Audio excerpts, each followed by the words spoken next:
Hola, te habla Jade. Bienvenidas, bienvenidos y bienvenides a Arcoiris de Sonrisas, un espacio para todas las personas. Y hola, soy Beli y hoy vamos a hablar de mujeres en la ciencia. Y hoy tenemos un programa en extremo radioactivo. Así es, Beli, porque hoy hablaremos sobre la madre de la física moderna, Marie Curie.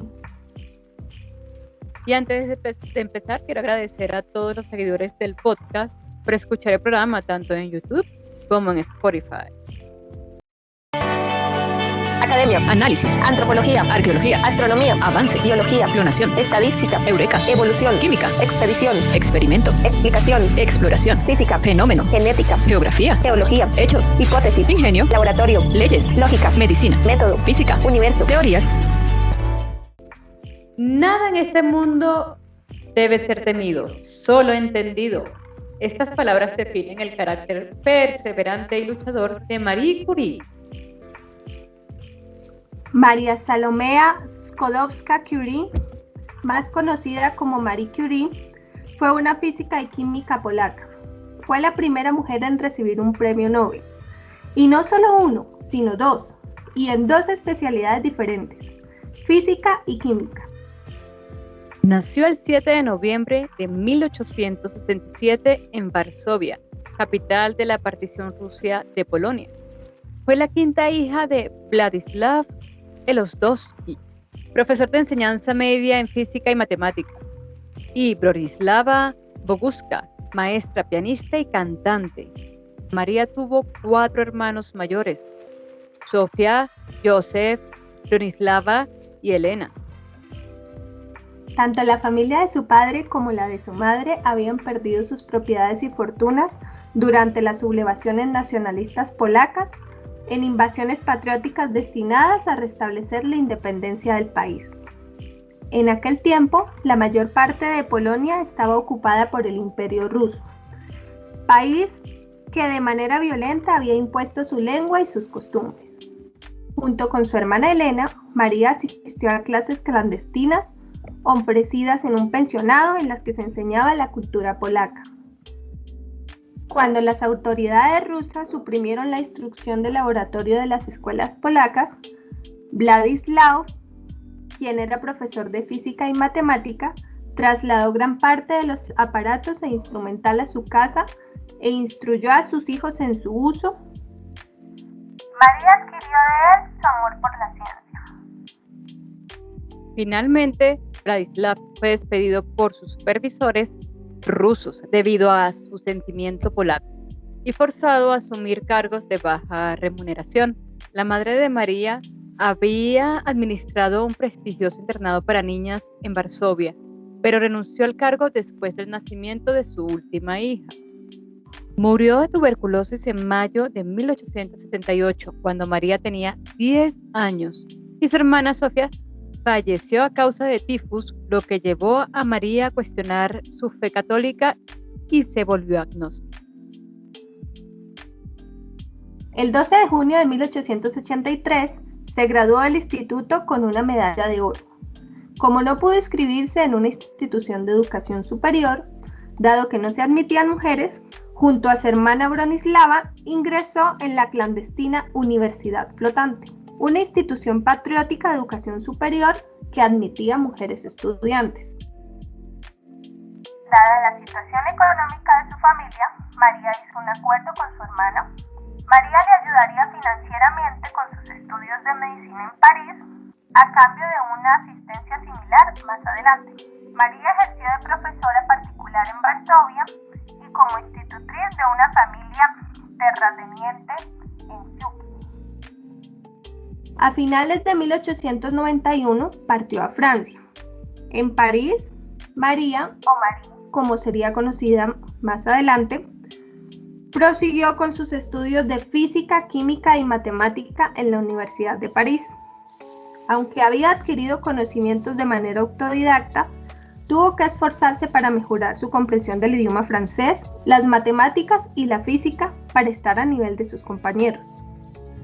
Entre los 776 estudiantes de la Facultad de Ciencias, en enero de 1895 solo había 27 mujeres. En 1893 recibió su licenciatura en física y comenzó a trabajar en un laboratorio industrial del profesor Lippmann. Continuó sus estudios en la Universidad de París y obtuvo un segundo título en 1894. Inició su carrera científica en 1894 con una investigación de las propiedades magnéticas de diversos aceros, por encargo de la Sociedad para el Fomento de la Industria Nacional. En ese mismo año, conoció a Pierre Curie. El interés que ambos tenían por la ciencia los unió y el 26 de julio de 1895 se unieron en matrimonio. Su siguiente reto era el doctorado.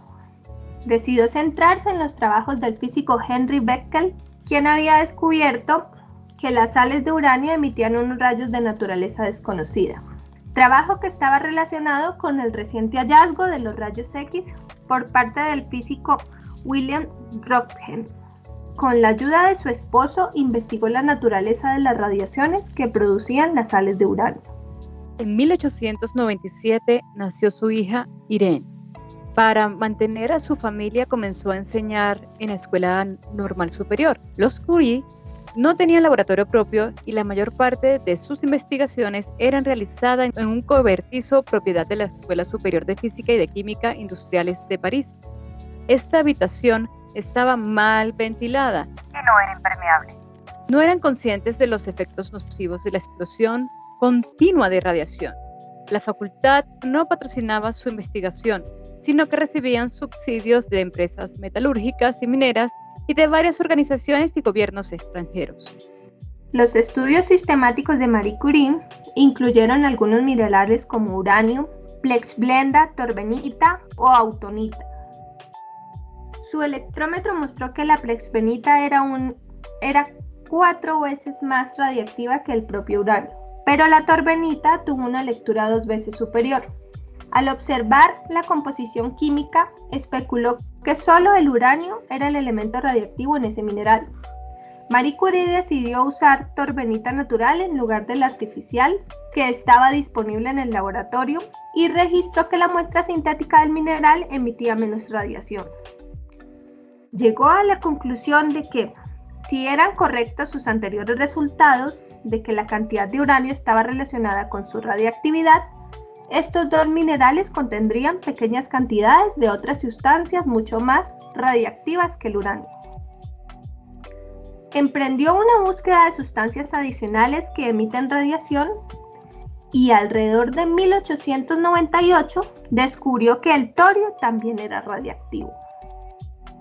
El documento fue presentado a la Academia el 12 de abril de 1898 por su antiguo profesor Gabriel Lippmann, en nombre de Marie Curie.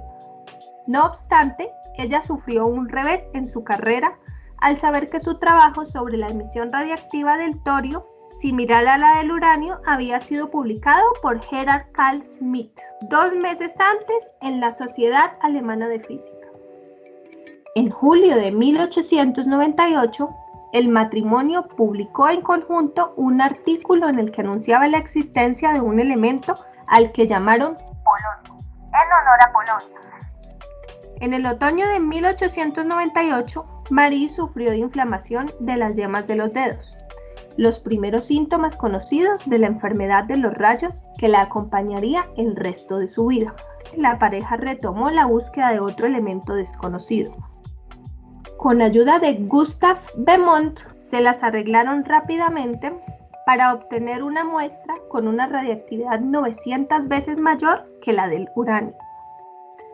El 26 de diciembre de 1898, los Curie anunciaron la existencia de un segundo elemento, al que llamaron radio. En la investigación se acuñó la palabra radiactividad. Para comprobar sus descubrimientos, los Curie trataron de aislar polonio y radio en una forma más pura. En 1898, los Curie consiguieron trazas de radio, pero todavía estaba fuera de su alcance sacar cantidades considerables y sin contaminación con bario.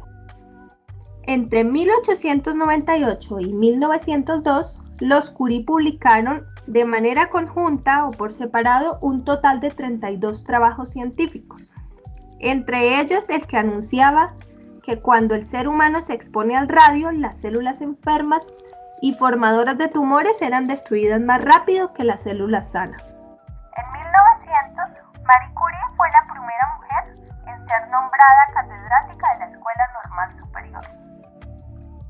El 25 de junio de 1903, Marie Curie defendió su tesis doctoral, Investigaciones sobre las sustancias radiactivas. Obtuvo el doctorado y la mención cum laude. Ese mes, los Curie fueron invitados por la Real Institución de Gran Bretaña a dar un discurso sobre la radiactividad, pero a ella le impidieron hablar por ser mujer y solo se lo permitieron a su marido. Al año siguiente, la disertación de Marie Curie se tradujo a 5 idiomas y fue reimpresa 17 veces. Los Curie no patentaron su descubrimiento y obtuvieron poco beneficio económico de ese negocio cada vez más rentable.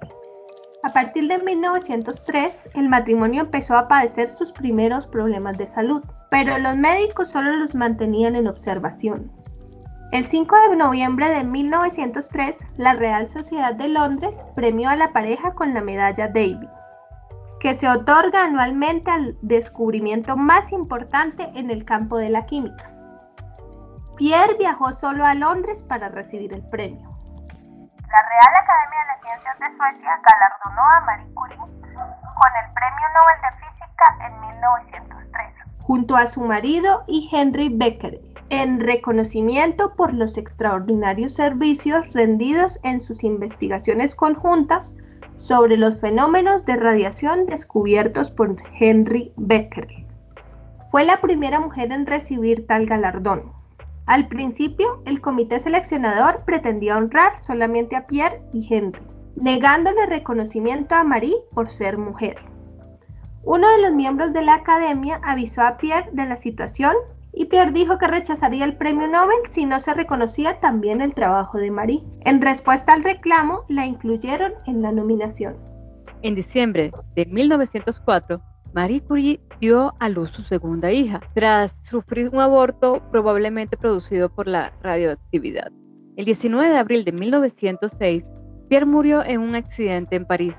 Mientras caminaba, fue golpeado por un carruaje tirado por caballos y cayó bajo las ruedas, lo que produjo una fractura mortal en el cráneo. El 13 de mayo de 1906, el Departamento de Física de la Universidad de París decidió ofrecer el puesto que había sido creado para su esposo. Fue la primera mujer en ocupar el puesto de profesora en dicha universidad y la primera directora de un laboratorio de esa institución entre 1906 y 1934. La universidad admitió a 45 mujeres sin aplicar las anteriores restricciones de género en su contratación. Su deseo de crear un nuevo laboratorio no quedó allí. En sus últimos años dirigió el Instituto de Radio, ahora Instituto Curie, un laboratorio de radiactividad creado para ella por el Instituto Pasteur y la Universidad de París. Definió un estándar internacional para las emisiones radiactivas que, años después, fue nombrado Curie en su honor. Por otra parte, el reconocimiento internacional por su trabajo había crecido mucho más, y la Academia de la Ciencia Sueca, que omitió el escándalo de Langevin en las votaciones, galardonó con el Premio Nobel de Química en 1911 en solitario. Este premio fue en reconocimiento por sus servicios en el avance de la química, por el descubrimiento de los elementos radio y polonio, el aislamiento del radio y el estudio de la naturaleza y compuestos de este elemento. Fue la primera persona en ganar o compartir 2 premios Nobel. Durante la Primera Guerra Mundial aseguró que los soldados heridos estarían mejor atendidos si los cirujanos contaban a tiempo con las placas radiográficas. Después de un rápido estudio de la radiología, anatomía y mecánica automotriz, adquirió equipos de rayos X, vehículos y generadores auxiliares y diseñó unidades móviles de radiografía a las que llamó ambulancias radiológicas. Se convirtió en la directora del Servicio de Radiología de la Cruz Roja Francesa y creó el primer centro de radiología militar de Francia, operativo a finales de 1914. En 1915 produjo cánulas que contenían emanaciones de radio, un gas incoloro y radioactivo emitido por ese elemento, posteriormente identificado como radón, y se utilizaba para la esterilización de tejidos infectados. En 1921 llegó a Nueva York, donde fue recibida por una gran multitud. Sobre su llegada, el New York Times publicó en su portada que Madame Curie tenía la intención de poner fin al cáncer. El radio es la cura para cualquier tipo de cáncer, afirmó en la página 22 de dicho periódico. Murió el 4 de julio de 1934 en el sanatorio San Selmos, cerca de Passy, a causa de una anemia aplásica, probablemente contraída por las radiaciones a las que estuvo expuesta en sus trabajos. Los efectos nocivos de la radiación ionizante no se conocían en ese momento, y los experimentos se realizaban sin las medidas de seguridad pertinentes. Por ejemplo, llevaba tubos de ensayo con isótopos radiactivos en los bolsillos y los almacenaba en el cajón de su escritorio. Nunca reconoció los riesgos que podía causar en la salud la exposición a la radiación, aun cuando los largos tiempos de exposición a la radiación le causaron enfermedades crónicas como la ceguera parcial por cataratas y finalmente su muerte. Fue enterrada junto con su esposo y finalmente 70 años después, en 1995, sus restos fueron trasladados junto con los de Pierre en el Panteón de París. Debido a la contaminación radiactiva, sus documentos de la década de 1890 se consideran demasiado peligrosos de manipular. Incluso su libro de cocina es altamente radioactivo. Sus trabajos se guardan en cajas forradas con plomo y los que deseen consultarlos deben usar ropa de protección. El último año de vida trabajó en un libro, Radioactivité, que su hija y yerno publicaron póstumamente en 1935. ¿Y tú, qué opinas de esta extraordinaria mujer? Coméntanos en el Instagram Arcoiris de Sonrisas Podcast. Si te has quedado hasta aquí, muchas gracias de todo corazón. Si te gustó este episodio, compártelo con tus amigos. Entra en el link de la descripción donde me puedes invitar a un rico café. Y por favor, no te olvides que te queremos. Te queremos. La combinada, pero no.